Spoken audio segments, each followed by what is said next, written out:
Have you ever endured a summer without AC? Probably not, but imagine stepping into ancient Rome at the peak of summer.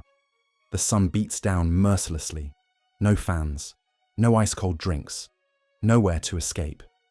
Yet somehow, the Romans didn't just survive, they found genius ways to stay cool that might even outsmart us today. Their methods were so effective that some are still in use centuries later. How did they do it? The ancient Romans built their homes and public buildings in a way that naturally controlled indoor temperatures. They understood how heat moved through a structure and used clever architectural techniques to keep their spaces livable, even in the hottest months. Their approach to building design was so effective that many of these ideas are still used in modern architecture. One of their most important strategies, using thick walls made of stone and brick. These weren't just for strength, they played a major role in temperature control. The materials acted like a heat sponge, slowly absorbing warmth from the sun during the day, and then releasing it gradually at night. This prevented buildings from overheating in the afternoon, while also stopping them from getting too cold after sunset. It was a natural way to keep indoor temperatures steady without the need for fans or cooling systems. To improve this effect even further, some buildings were coated with a layer of white plaster or marble. Why? Because lighter colors reflect sunlight instead of absorbing it. This simple trick reduced heat buildup and made homes even cooler. It's the same reason why people today wear light-colored clothing in the summer. It helps bounce the heat away instead of trapping it. Well, we all are aware of this technique already, but did we know this was Romans' idea? Even though we now have air conditioning and advanced insulation, many energy-efficient homes are still built with thick concrete or stone walls to help regulate indoor temperatures, just like the Romans did. But walls weren't the only ingenious design the Romans mastered. Windows played a crucial role too. Beating the heat wasn't just about thick walls and shaded courtyards. The Romans knew that airflow was key to keeping their homes comfortable. They designed their buildings with smart ventilation in mind, using natural breezes to move hot air out and bring cooler air in. It was a simple but genius way to stay cool without any mechanical help. Another effective trick, building homes around a central atrium. This open-air space wasn't just for decoration. It created a constant movement of air. Hot air would rise and escape, while cooler air would circulate through the living spaces, making the entire house feel more refreshing. Some homes even had small openings placed high up in the walls to let out trapped heat, while lower windows and doorways allowed fresh air to flow in. Public buildings and bathhouses also took advantage of this technique. Large doorways and high ceilings helped air circulate, preventing the interiors from feeling stuffy. Even narrow streets in Roman cities played a role in controlling airflow, channeling breezes between buildings to keep things from becoming unbearably hot. This ancient understanding didn't just stay in the past. Modern passive cooling designs rely on similar principles: strategically placed windows, open courtyards, and ventilation systems that use rising hot air to pull in cooler air. But it's not just buildings that benefit from these techniques. Entire cities have been shaped with Romans' heat management in mind. So, have you ever walked through a wide open city square on a hot summer day and felt like you were baking under the sun? Now imagine stepping into a narrow alleyway lined with tall buildings. Suddenly, it's cooler, shadier, and much more comfortable. The Romans figured this out thousands of years ago and designed their cities in a way that naturally fought the heat. Instead of extensive open streets that allowed the sun to beat down relentlessly, Roman cities had narrow, winding roads with buildings that towered over them. This created a pocket of shade that kept the streets from turning into scorching, hot ovens. Even at midday, when the sun was at its most intense, these shaded areas stayed significantly cooler than open plazas. But it wasn't just about shade. Romans also knew how to take advantage of airflow. Their compact city design funneled cool breezes through the streets, almost like a natural form of air conditioning. Hot air didn't have a chance to settle and build up, because the way the buildings were arranged encouraged constant movement of fresh air. This kind of urban planning is still used today. especially in Mediterranean and Middle Eastern cities, where extreme heat is a daily reality. If you've ever wandered through the historic districts of cities like Marrakesh, Athens, or Naples, you've experienced firsthand how effective this design is.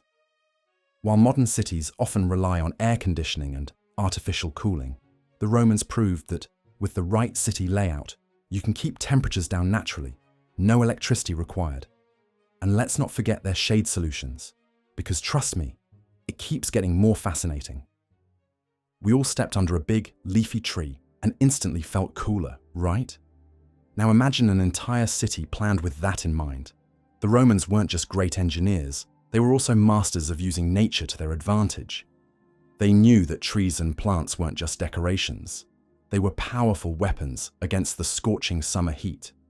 Roman cities and villas were filled with greenery, not just for beauty, but for survival. They planted trees along streets, in courtyards, and around homes to create natural shade and lower temperatures.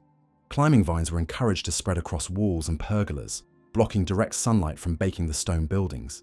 Even their grand public spaces like forums and bathhouses had carefully placed trees and shrubs to make the environment more comfortable. But here's where it gets even more fascinating. Some of the wealthiest Romans took this concept to the next level. They built elaborate hanging gardens, cascading with lush greenery, right inside their villas. These gardens weren't just for show, they actively cooled the air, filtered out dust, and even created a fresh, pleasant scent that made the heat more bearable.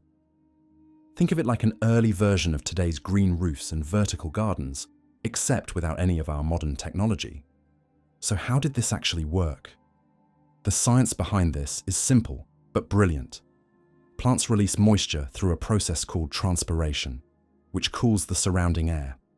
It's the same reason why forests always feel cooler than concrete cities. The Romans might not have had weather apps or temperature sensors, but they understood this effect and used it to transform their living spaces into natural oases. Are we just now catching up?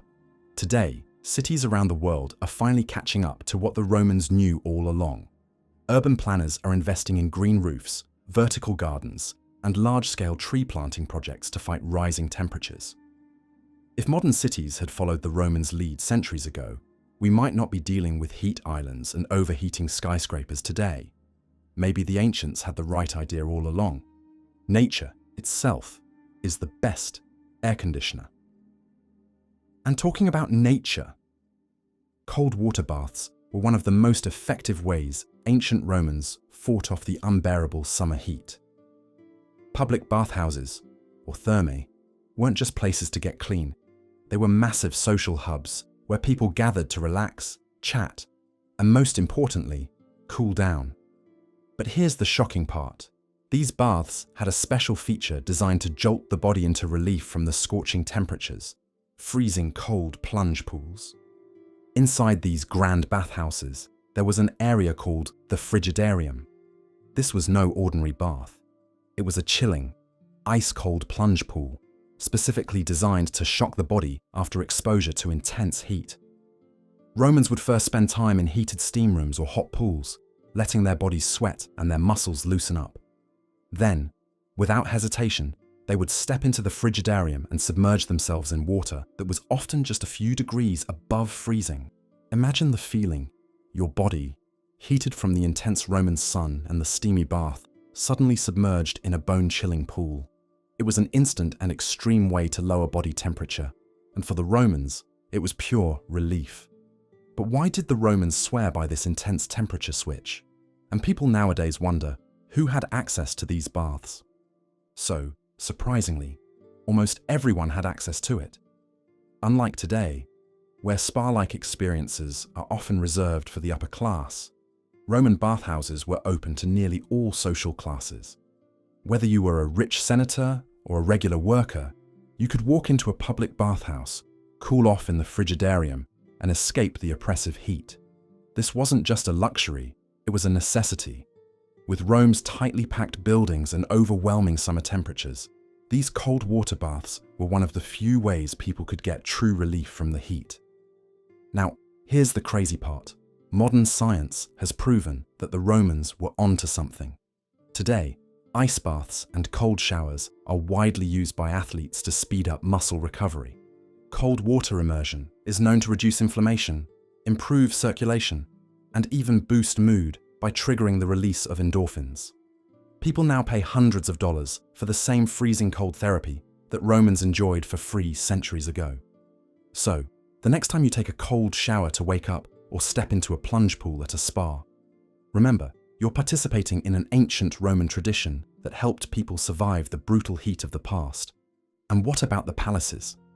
In the heart of ancient Rome, Emperor Nero had a vision for a palace unlike any other, a grand, sprawling estate called the Domus Aurea, or Golden House. But this wasn't just a display of wealth. It was a masterpiece of engineering, designed to provide relief from the brutal summer heat. The palace had an advanced cooling system that would put some modern buildings to shame. Water from underground channels circulated beneath marble floors and through the walls, creating an effect so powerful that stepping inside felt like entering a different climate. In a city where the streets sweltered under the summer sun, Nero's palace remained refreshingly cool. It was a luxury most Romans could only dream of, but the knowledge behind it wasn't reserved just for the elite. Can you believe the masterminds? Instead of relying on modern technology, Romans used brilliant engineering and methods we modern people could never think about. But one of the most impressive features of Roman cities, the sheer number of fountains, pools, and water channels placed throughout public spaces. These weren't just decorative, they served a much bigger purpose. As water flowed and splashed through the air, it evaporated, and that evaporation helped cool down the surrounding areas. The more water in the air, the cooler it felt. This meant that even the busiest city squares, packed with people and heated by the relentless sun, could feel refreshingly cooler just by being near these water features. But the Romans didn't stop there. Many homes, especially the larger villas, had open courtyards with shallow pools or small fountains. These courtyards acted like natural cooling centers, trapping cooler air and preventing heat from taking over the living spaces. Families would gather around these pools, feeling the air around them stay pleasantly cool even on the hottest days. Imagine stepping out of the blistering heat into a shaded courtyard, where a gentle breeze carries the fresh mist from a bubbling fountain. That was how Romans survived summer without the luxury of modern air conditioning.